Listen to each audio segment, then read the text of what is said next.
두 가지 예화를 생각하면서 설교를 시작하려고 해요. 여러분 잘 생각해 보세요. 몇 년 전 미국 어느 신문에 실린 이야기인데 자신이 고양이로 변해가고 있다는 생각에 빠진 부인이 있었어요. 아멜라라고 하는 부인인데 그녀는 자신이 키우던 고양이가 그만 죽었어요. 놀랍게도 고양이가 죽자 20년간 20년 동안이나 고양이와 함께 살던 그 정을 생각하다가 너무 고양이가 그립기도 하고 또 불쌍하기도 해서 고양이가 먹던 고양이의 사료를 자신이 먹어. 얼마만큼? 역시 20년 동안. 넉넉한 처지도 아니었을 뿐 아니라 다른 가족도 없는 처지였어요. 그에게는 고양이를 위해서 사둔 고양이 밥이 많이 남아있어 그때부터 식사 때마다 먹기 시작하여 이것이 습관이 돼가지고 20년이 되었다고 해요. 그는 고양이 밥을 먹으면서 자기가 점점 고양이가 되어가고 있다, 이 착각에 빠진 거예요. 그리고 진짜 고양이 행세를 하기 시작했어요.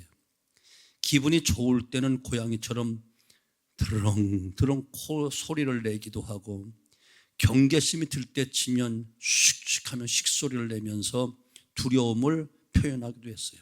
급기야 그녀의 생김새까지 고양이처럼 변해가게 됐어요. 신문에 실린 그의 인물 사진을 보니까 정말 고양이와 흡사한 그런 모양으로 변해 있었던 모습을 보는 거예요. 스스로 고양이라고 생각하는 사람은 그 모습마저 고양이처럼 행동하고 모습도 그렇게 닮아간다 하는 것을 배우게 된 거예요. 또 하나 예는 몇 년 전 페트 쇼프 넷이라는 목사님이 계신데 이분이 어느 해 8월 서울에서 30일 동안 열리기로 한 전도 집회에 인도하기 오시기 위해서 LA 공항에서 비행기 시간을 기다리고 있었어요. 그런데 그가 서 있는 대합실 25피트 저 아래는 괴한이 장치한 시한폭탄이 지금 착각 돌아가고 있는 거예요. 얼마 후 그것이 그만 터지고 말았어요. 쇼프네시 목사님 주변에 있던 사람들 다 거의 죽거나 중상자가 되었어요. 그 목사님도 왼쪽으로 넘어져 있었고 온몸을 움직일 수 없는 상태인데 의식만은 또렷했습니다. 그가 수술실에 들어갔을 때 살아남을 확률은 불과 30%에 지나지 않았어요. 그 며칠이 지나고 나서 의사들이 그를 보고 기적이라고 이야기했어요. 비록 오른쪽 다리를 잃어버리긴 했지만 다시 살아났습니다. 이것 기적입니다. 몇 년이 지난 후 어떤 분이 그 목사님에게 목사님, 하나님이 원망스럽지 않습니까? 그때 그는 다음과 같은 대답을 천만에요. 나는 절대로 원망스럽지 않습니다. 하나님께서는 폭탄이 이미 장치되어 있다는 것 다 알고 계셨습니다. 내가 거기에 있다는 것도 알고 계셨고요. 그 폭발은 우연한 사고 아니라 당연한 사고였습니다. 나는 우연한 사고라고 하는 것을 믿지 않습니다. 하나님 모든 것을 주관하고 계시고 모든 일을 우리의 유익을 위해서 선처해 주시는 분이신데 하나님이 모르시는 우연이란 있을 수가 없다고 나는 생각합니다. 하나님 분명히 나를 위해 기적 같은 큰 계획을 가지고 계셨습니다. 단지 나는 그것을 잘 몰랐을 뿐입니다. 그러나 이제는 압니다. 그 사고 이후 몇 년이 지난 지금 나는 목회에 큰 기적을 가져왔습니다. 지금 나는 수백만 명의 영혼들에게 복음을 전하기 위해서 세계로 다니고 있습니다. 나는 폭발의 희생자가 아니고 큰 덕을 본 사람입니다. 여러분 어떤가요? 생각하는 것이 그렇게 두려운 거예요. 무서운 거예요. 좋은 거예요. 여러분 생각이 바뀌어지면 여러분 자신의 운명이 바뀌어져요. 더 나아가 믿음으로 생각하는 일은 하나님의 백성들만이, 하나님 믿는 성도들만이 할 수 있는 놀라운 축복인 거예요. 이 믿음의 생각이 하나님의 놀라운 기적과 축복의 결과를 가져온다는 것을 여러분 의심 없이 믿으시기를 주님으로 축원합니다. 지금까지 어떻게 살았던, 지금 여러분 생각만 바뀌어지면 여러분 인생이 달라지고 운명이 달라지고, 아멘, 놀라운 기적의 주인공이 되고 축복의 주인공이 되고 세상이 감당치 못할 위대한 업적을 남길 수 있는 위인들이 될 수 있다는 겁니다. 그래서 먼저 우리의 생각을 바꾸자는 거예요. 우리의 생각을 바꾸어야 돼요. 오늘 1절 말씀 보면 내가 관원과 함께 앉아 음식을 먹게 되거든 삼관 내 앞에 있는 자가 누구인가 생각하라, 이 말씀이 나와요.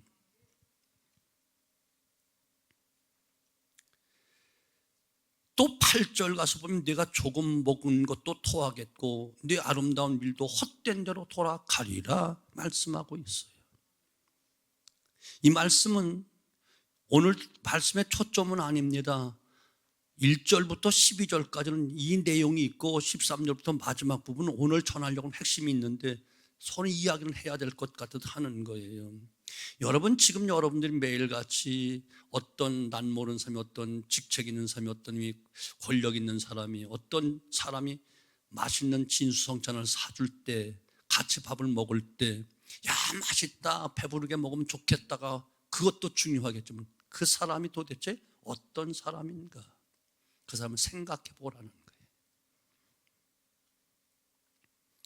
생각 없이 그냥 맛으로 먹고 재미로 먹으면 조금 먹은 것을 다 토하게 되고 네 아름다운 말도 헛된 대로 돌아가게 된다.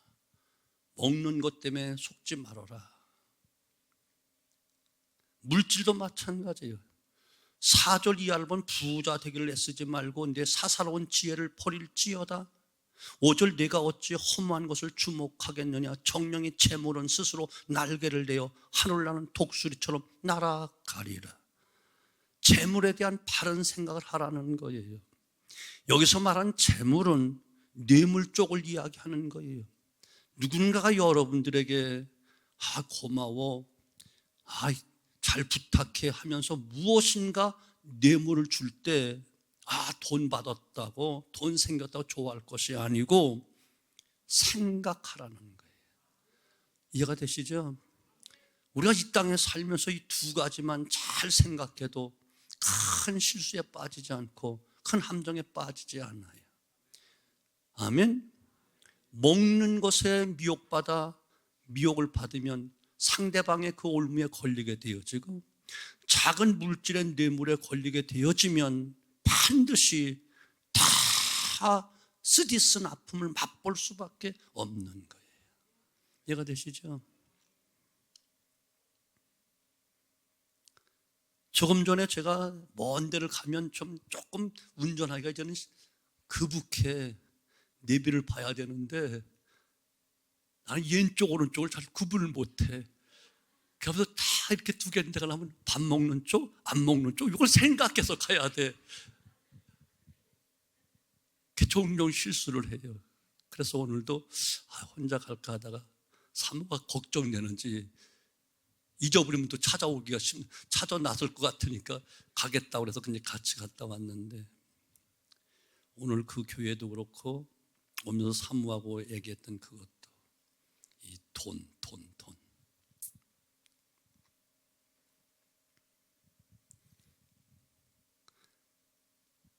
이 얘기를 해야 될까 말아야 될까 모르겠다만, 어떤 권사님이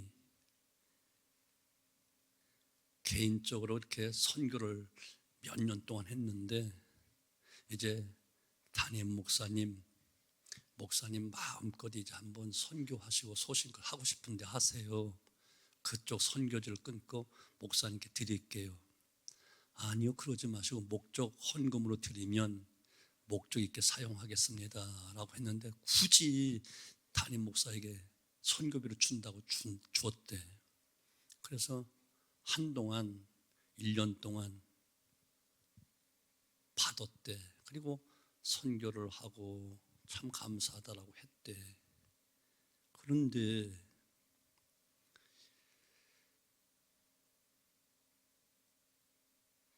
장로님들 중에서 조금 좀 좋은 관계가 아니었던지 당해도 모르는 선교비를 왜 목사가 마음대로 쓰느냐, 이것 때문에 시비가 걸리는 거예요. 처음에는 권사님도 그렇게 목사님 저기 하더니 하도 당해서 막 몰아붙이고 하니까 그냥 선교비로 헌금한 거예요? 또 이렇게 얼버무리고 대다니까 이게 문제가 생겨요.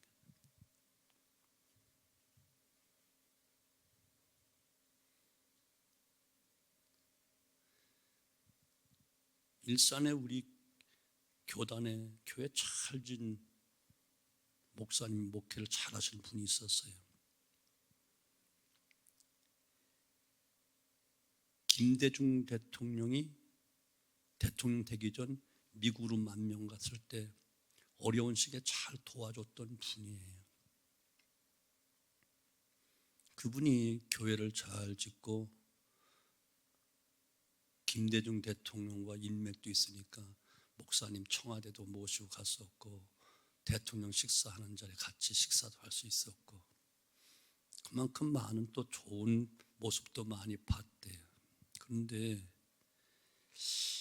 미국에 자기가 아는 사람이 신학교를 다녀서 목사가 됐는데 우리 교회 부목사로 모셔오면 안 될까요? 장로님이 그 장로님이 요청을 한 거예요. 그런데 신학도 우리 신학이 아니고 검증되지 않았기 때문에 좀 곤란하겠는데 했더니만 그동안 좋은 관계했던 장로님이 내 말을 안 듣는다 해가지고 속이 틀려진 거예요. 한 번은 목사님 교회 짓고 고생했으니까 안식년을 좀 다녀오시죠. 얼마나 수고하셨어요. 그 당시 500만 원을 주더래요. 목사님, 장로님 너무 고맙습니다.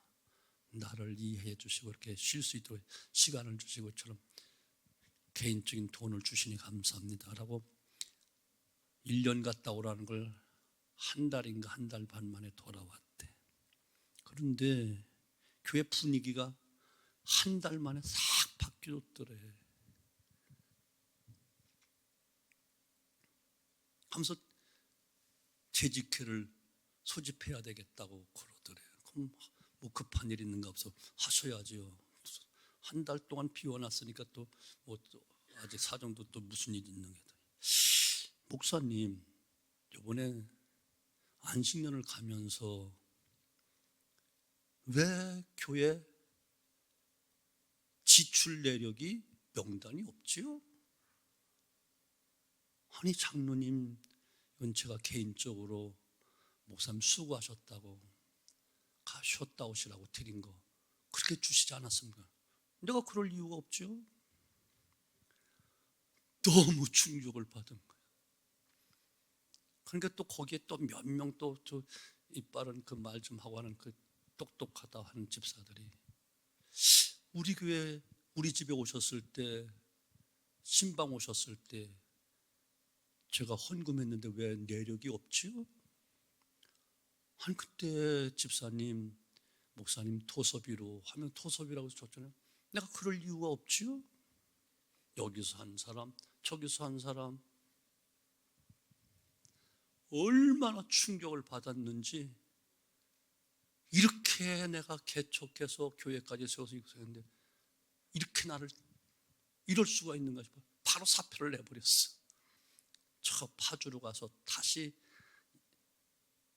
개척을 해가지고 교회 또 반듯하게 잘 세웠는데 지금은 뇌졸중에 걸려서 거의 거동을 못 하신다는 그런 목사님, 그런 분이었어요. 여러분, 작은 돈 하나 받는 거 조심해야 돼요. 조심해야 돼요. 저도 그런 일이 있었잖아요. 여러분 모를 거야 아마. 어떤 분이 아들 장가 보내면서 감사헌금을, 저 교회 성가대 그때 나 따로 들어왔거든요. 감사헌금을 나한테 주는 거야. 아니 들어와 예배드리고 헌금에 넣어야 되는데 왜 그냥 주는지 몰라. 그 받아가지고 저는 재정부 거기에 다 금고에 갖다 넣었잖아요. 그게 한 두어 달 지났는데 그때 산기도 다닐 때요. 아주 두 권사님이 아주 심각하게 고민하는 거예요. 왜 그러냐 그랬더니 목사님 이 말씀을 드려야 될지 안 드려야 될지 모르겠네요. 왜 그러냐 그랬더니 목사님 어느 집사님 그 권사님 아들 결혼식 할 때 500만 원 감사헌금 기억하세요?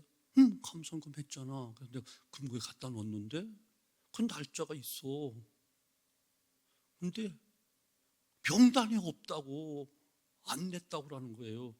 무슨 소리야? 기겁을 하고 올라가서 딱 열어보니까 정확하게 그 달 500만 원이 있는 거야. 여기 있잖아. 너무 충격받는데 그때 산에 가서 두 바퀴를 굴렀다니까. 손 다 까졌었지. 구르다가 나무 붙잡고 겨우.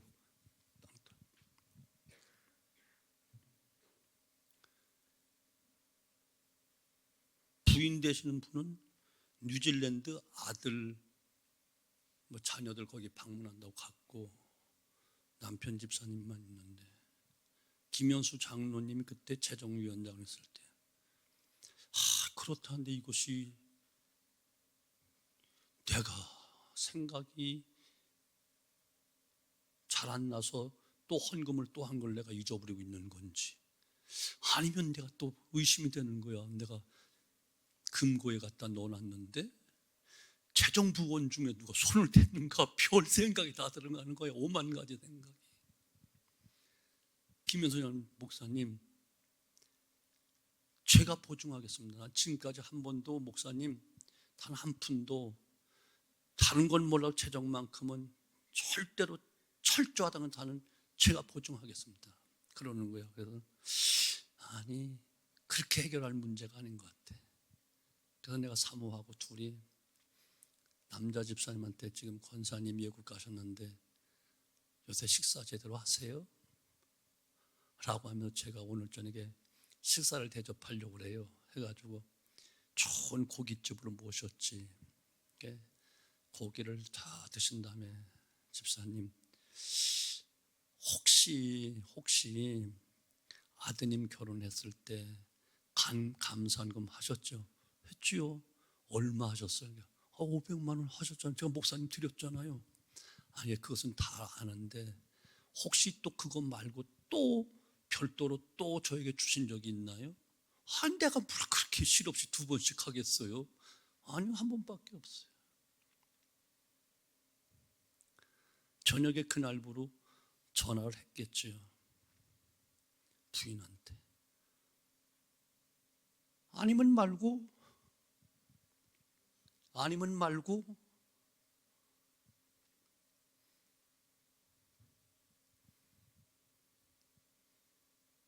그 후로 지금까지 얼굴 못 봤어요. 이해가 되시죠? 목회가 이게 말 못할 그 아픔, 괴로움 주님이 아시죠? 주님 아시죠? 이 고백 수천 번 해야 은퇴할 수 있을 거야. 비일비재해요. 그분들이 한참 사업도 잘 되고 할 때 새집 증후군 때문에 고생을 많이 했거든요. 우리 두뇌우가 그냥 여기 뭐 심줄이 막 지렁이가 겨댕기는 것처럼 막 울퉁불퉁 피부가 이상했거든요. 그 새집 증후군 새로 교육관 짓고 바로 그냥 강제로 말려서 들어갔기 때문에. 근데 그걸 몰랐어, 새집 증후군인지. 그런데 텔레비에서 계속 새집 증후군에 대해서 계속 이야기하더라고, 이상스럽게.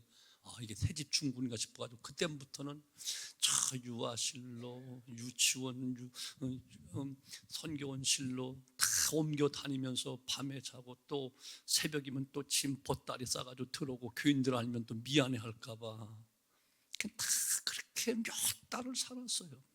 난 도저히 안 돼가지고 교인들도 알고 해서 2달 동안 원룸 얻어가지고 거기서 겨우 살았거든요. 그때 그 집사님이 목사님 이래서는 큰일 나요. 사람 죽어요. 새집 죽으니까 무서운 거예요. 제가 5천만 원 드릴게. 빨리 전세 얻으세요. 그냥 목사님 그냥 드릴게요. 그런데 얼마나 고마워. 그런데 아무리 생각해봐도 5천만 원 받으면 내가 방 얻어 나가고 아파트를 전세 그 당시에 얻을 수 있으니까 얻으면 편하겠지만 만약 그걸 받으면 재직회를 하든지 무슨 해야 할 때 그 집사님이 목사님 그런데요 라고 자기 의견 내놓으면 내가 그쪽을 편들 것 같아. 돈 받았으니까 내가 이러면 목회를 제대로 못하겠구나, 돈의 노예가 되겠구나 해서 정중하게 내가 죄 지은 것처럼 너무너무 고맙지만 제가 사양하겠습니다 라고 하며 지금까지 산 거야. 지금도 오늘도 그 얘기를 하면서 오늘도 갔다 왔던 그런 상대를 들으면서 목회 지금까지 잘한 건 하나도 없지만 그때 돈 5천만 원 받지 않은 게 제일 잘한 것이다. 여러분, 돈 이건 사람을 돌게 만들어요. 눈을 멀게 만들어요.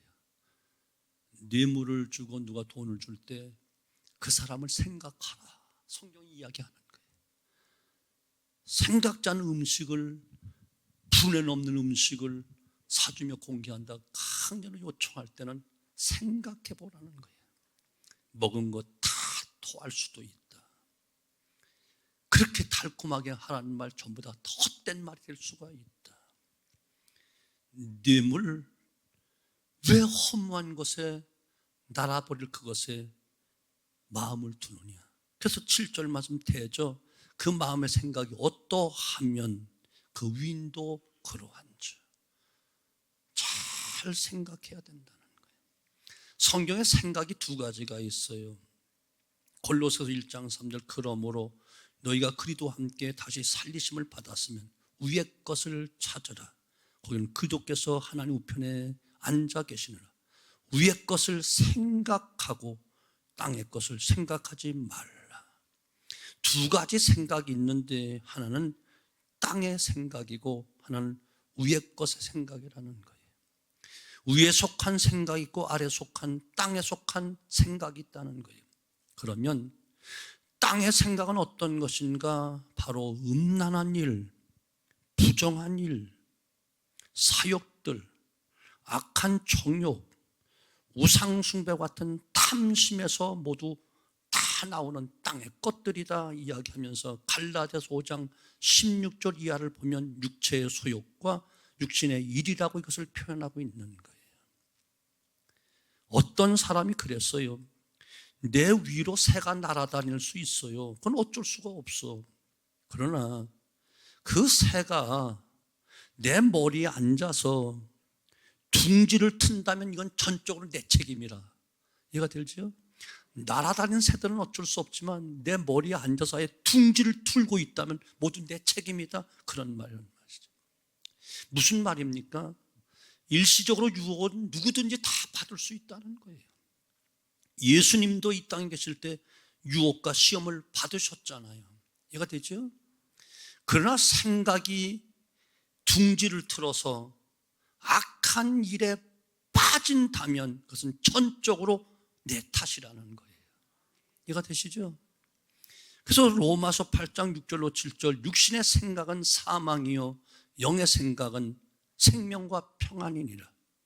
육신의 생각은 하나님과 원수가 된다 이렇게 말씀하고 있는 거예요. 사랑하는 성도 여러분, 그러므로 땅의 것을 생각지 않고 위의 것을 적극적으로 생각하며 살아가는 우리 온 성도 되어지기를 주님으로 축원합니다. 위의 것이 무엇이지요? 히브리서 3장 1절 그러므로 함께 하늘의 부르심을 입은 거룩한 형제들아, 우리의 믿는 도리의 사도이시며 대제사장인 예수를 깊이 생각하라. 아멘. 예수를 깊이 생각하라는 거예요. 이것이 땅의 것을 생각지 않고 위의 것을 생각하는 방법이라는 거예요. 바로 예수 그리스도, 모든 일에 그분을 생각하라는 거예요. 손장난하지 말고 예수님 생각하라는 거예요. 설교 시간에 여기 쳐다봐야지, 손을 쳐다보지 말라니까. 여러분, 우리가 살아가면서 믿는다 해서 괴로움이 없는 것 아니에요. 괴로움이 더 있을 수 있어요. 그때 십자가를 생각하면서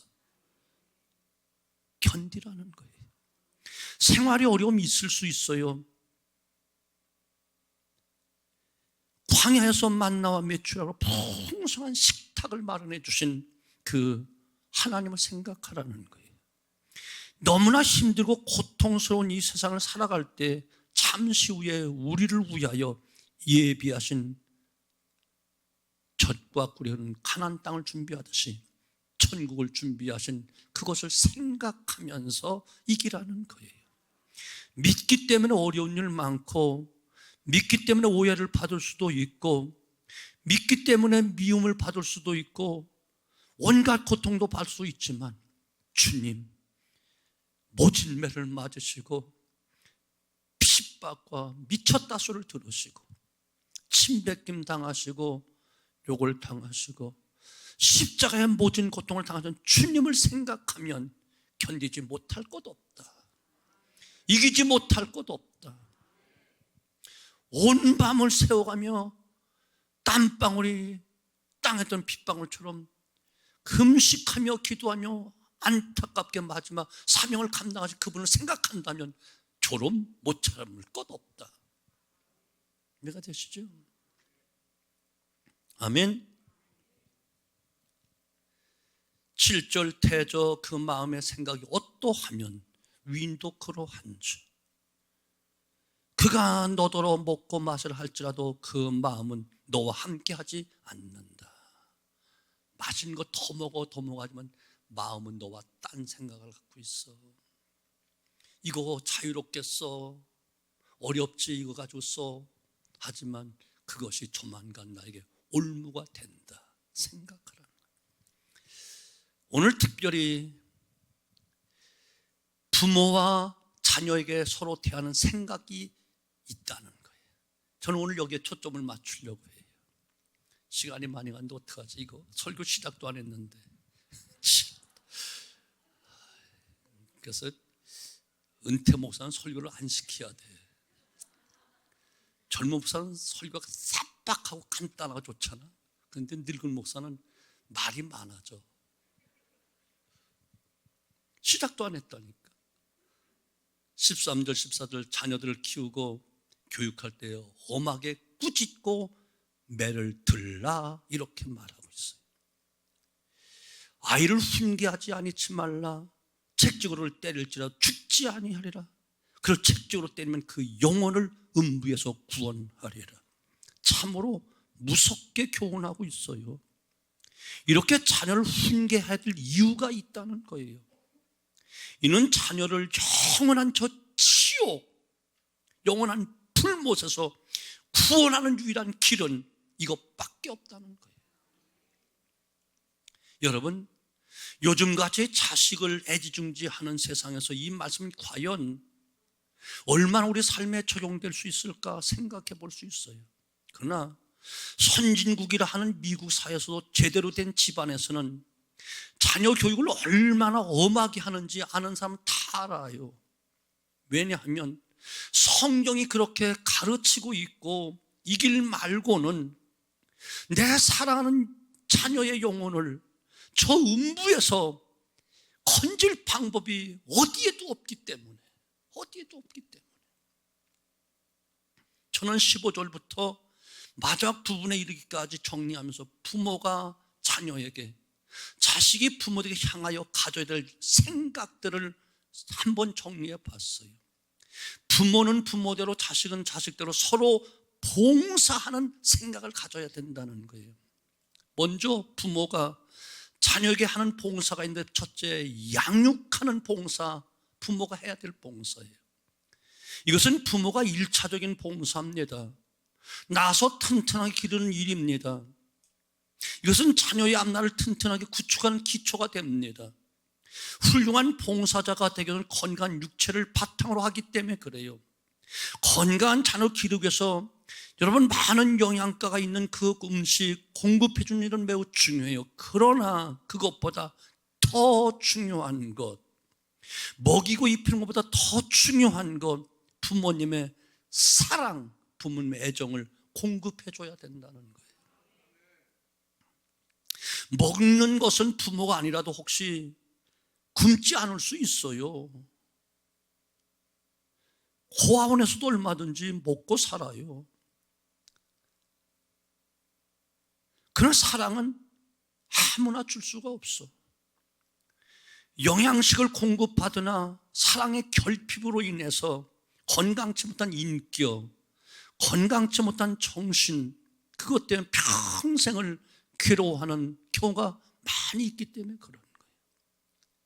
요즘 부모들이 살기가 어렵기는 하지만 자녀들에 대한 애정, 사랑의 결핍이 되지 않기를 정말 조심해야 되는 거예요. 양육에 관한 바른 생각을 소유하는 우리 성도들이 되어줘야 돼요. 내 자녀들이 우리 부모는 정말 나를 사랑하고 계셔, 이것을 느끼고 고백하도록 만들어줘야 돼요. 우리 부모들 맨날 야단만 쳐, 맨날 혼나기만 해, 난 미워하는가 봐, 이런 마음이 들면, 그 심령이, 그 마음이 병들기 시작하면, 썩어가기 시작하면 온갖 똥파리가 끼어들게 돼 있어. 비록 먹을 것 제대로 못 먹여도, 입을 것 제대로 못 입혀도 우리 부모는 정말 나를 사랑해, 감격해 할 수 있을 그런 부모의 사랑을 주어야 된다, 그런 이야기예요. 두 번째는 가르치는 봉사예요. 13절 왜 책찍으로 때리라고 할까요? 훈계, 즉 가르치기 위해서 그렇게 하라는 거예요. 그 목적은 영혼을 구원하기 위하여.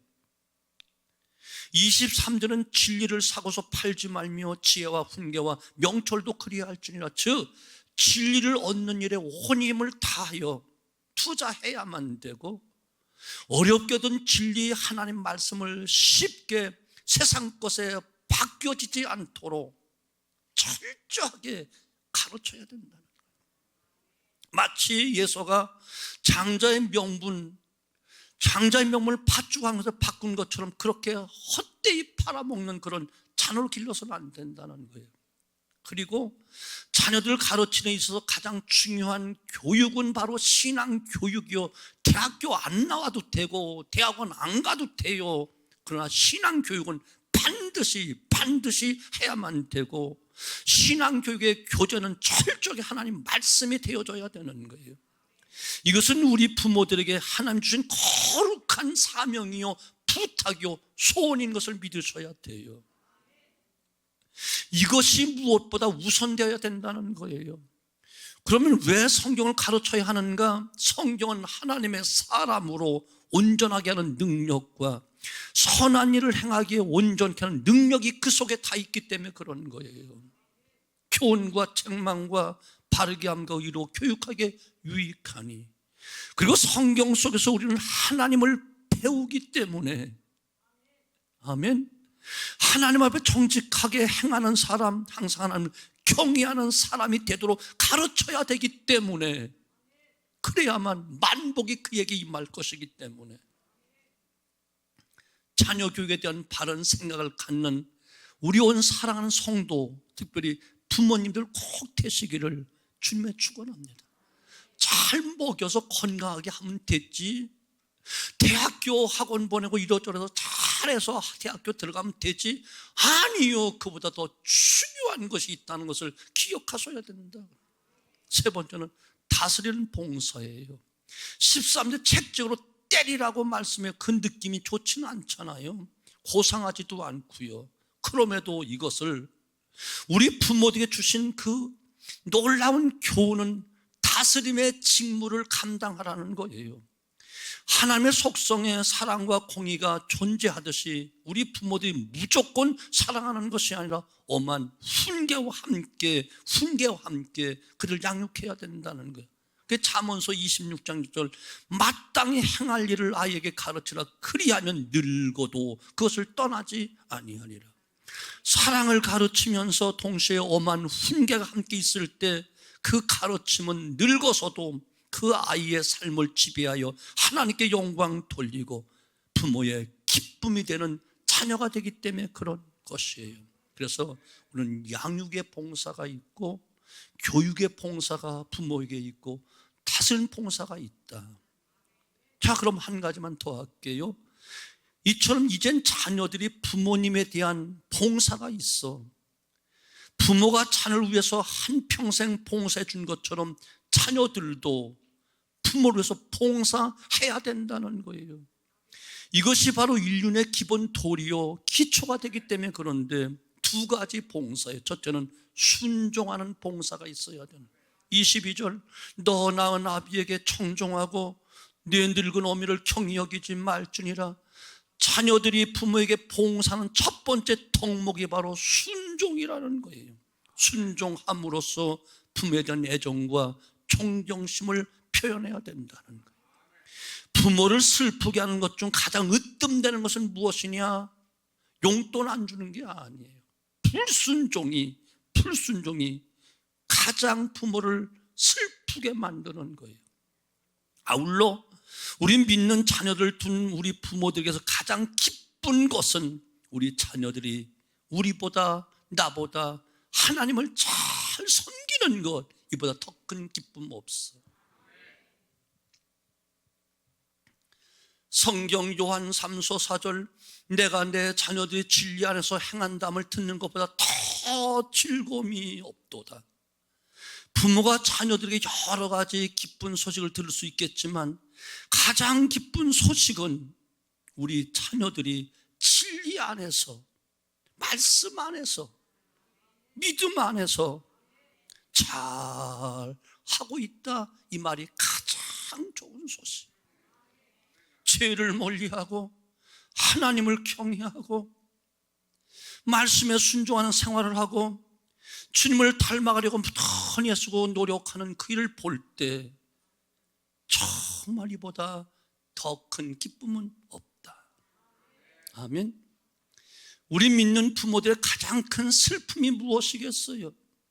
믿음으로 살지 않고 하나님 떠나 살고 신앙의 대가 끊기는 일, 신앙의 대가 끊어지는 일, 예수님의 보혈이 정지되고 머물러 흘러가지 못하게 되는 일, 이보다 더 슬픈 일이 있을까요?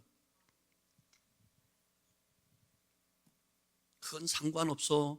오늘 연봉 얼마 받는지, 오늘 건강하고 좋은 학교 들어가는 건 이것이 너무너무 기뻐?